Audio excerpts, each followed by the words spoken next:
forgot. Here's your Game Week 19 review. We had me versus Plops, Rag versus Bry, Huller versus Dan, Gabe versus Rolo, and Kyle versus Jura. So Kyle versus Jura, 179.5 to 172.75 to Kyle. Jura win. I think it went right down to the last player, which was Tiago. I wondered if he was going to start. He did. Just taking Jura over the line. Pretty high scoring affair. I think it was one of the highest scoring. Was it one of the highest scoring together combined scores? I'm going to say it is. So Kyle narrowly missing out there on a win, but he did win the cup, so I imagine he's pretty happy about that, which went really well. No hiccups, no bumps. Colo versus Gabe. Well, Gabe stormed this week, didn't he? 229.5. He was on track for highest scorer of the week and highest score ever posted in Togger. But someone just pipped him to that. Great performances. Johnny Evans, 27.75. Mason Mount, 48 points. Incredible. Harvey Barnes, 37.5. It's rare that you get really high scores on double game weeks because everyone tries to just cram the players in, but he seems to have done a really good job. Colo, unlucky with a few players there. I thought Robert Snodgrass would be a great pickup actually, but just the 5 points. His best player, Colo, was Mikel Antonio on 36 points. A couple of double-digit defenders, but absolutely swamped by Gabe. Well done, Gabe. Dan versus the Cannons. Well, Dan, is he even playing anymore? Still posted a score higher than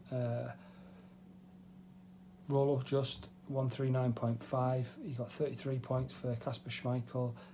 139.5 would be a good score with just 11 playing, and he had 16 playing. Not great.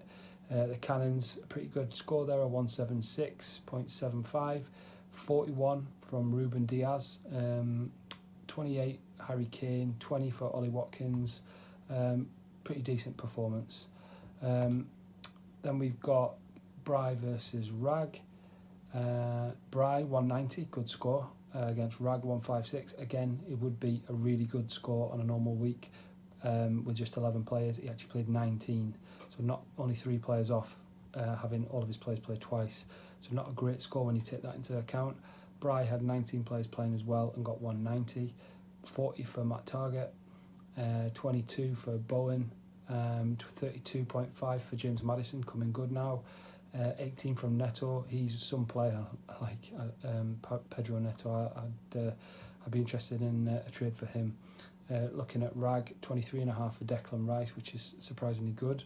29.5 for Kevin De Bruyne, but his last points for 4 or 5 weeks, I think. 20 for De Gea. So, yeah, anyway, Bry wins. Well done, Bry. Last but not least, it's me versus Plops. As the game week started, I thought I was actually going to struggle here, but as the days went on, the 22 players that I had playing, which is a full complement of every player playing twice, that really started to come into play. I won the game week 22, 229.75, highest score ever. Thank you. Against Plops with 138.25.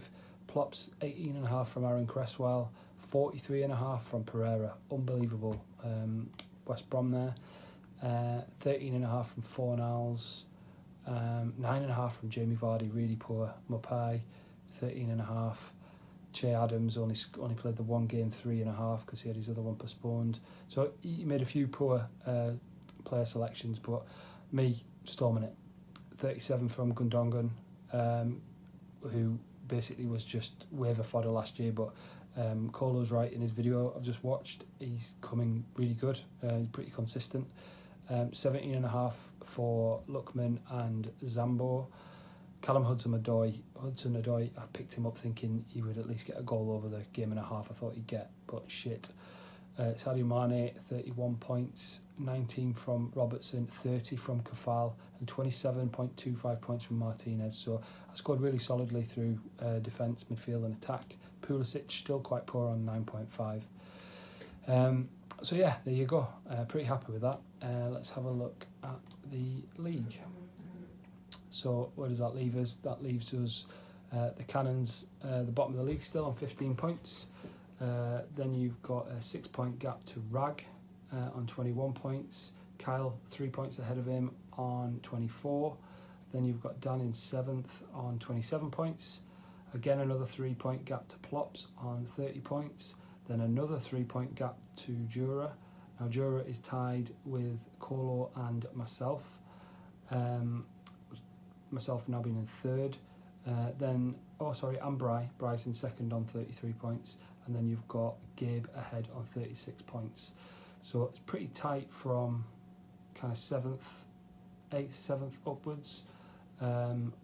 Each week, a lot of positional changes, I imagine, with everyone just 3 points ahead or behind of each other.